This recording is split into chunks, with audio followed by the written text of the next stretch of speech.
মহানগৰীৰ কটাবাৰীত নিষিদ্ধ গোমাংসৰ বিৰুদ্ধে আৰক্ষীৰ অভিযান। গড়চুক আৰক্ষীয়ে চলাই এই অভিযান।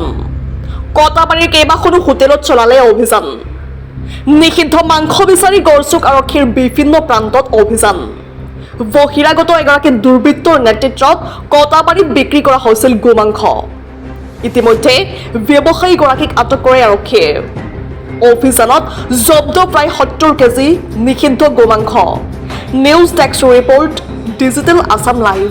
কালি আহিছিল, আহি তেখেতলোকে কৈ গৈছে যে থানালৈকে যাব আৰু কালিৰ পৰা মাংস 1 তাৰিখৰ পৰা নিবিকিব, মাংস বিকাটো মানা আছে।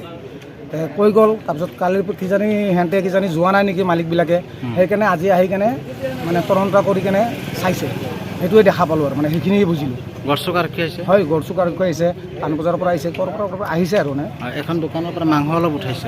এইখন দোকানৰ পৰা অলপ মাংস পালে আহি কেনে উঠাই লৈ গৈছে। যদি আৰক্ষীৰ কথা নুশুনে, যদি আমাৰ চৰকাৰৰ কথা নুশুনে, এইটোতো বেয়া কথা।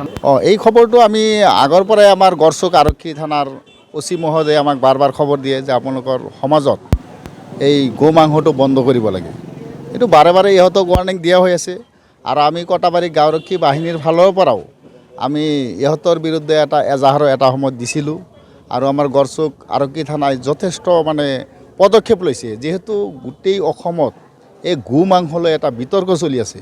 গতিকে আমি কটাবাৰী মুছলিম সমাজেও এই কথাটো অৱগত, আৰু যাৰ কাৰণে আমি এই দোকানীকেইটাক আমি বাৰম্বাৰ অনুৰোধ কৰিছিলোঁ যে পৰিস্থিতি খুবেই বেয়া। আপোনালোকে সকলোৱে জানে যে ধুবুৰীত কিমান ডাঙৰ ঘটনা হৈ গৈছে, আমবাৰী ফটাহিল আমবাৰীতো এটা ঘটনা হৈ গৈছে। গতিকে আমি মুছলমান মানুহবিলাক সদায় সচেতন থাকিব লাগিব। আৰু আমাৰ বিশেষকৈ আমাৰ কটাবাৰী গাঁওখনত যাতে এনেকুৱা ধৰণৰ ঘটনা যাতে নহয়, তাৰ কাৰণে ইহঁতক আমি সমাজৰ ফালৰ পৰাও বাৰে বাৰে অনুৰোধ কৰিছিলোঁ যে দোকানটো বন্ধ ৰাখিব লাগে। পৰিস্থিতি ভাল যেতিয়া হয়, অসমৰ আইন কানুন যেতিয়া ঠিক হ'ব বা যিটো পৰ্যায় যেতিয়া ভাল হ'ব, তেতিয়া আপোনালোকে এই বস্তুটো কৰিব পাৰিব। বৰ্তমানলৈকে এইবিলাক বস্তু বন্ধ ৰাখক। কিন্তু ইহঁতক আমি বাৰ বাৰ অনুৰোধ কৰিছোঁ যদিও কিন্তু ইহঁতে খোলা ৰাখেই। আজি গড়চুক পুলিচে আহি গোটেইখিনি বস্তু পালে, পোৱাৰ পিছত সেইবিলাক চিজ কৰিলে, আমাৰ উপস্থিতিতে চিজ কৰিছে। আৰু বাকী এতিয়া আইনগতভাৱে যিটো ব্যৱস্থা লয় সেইটো ল'ব। আৰু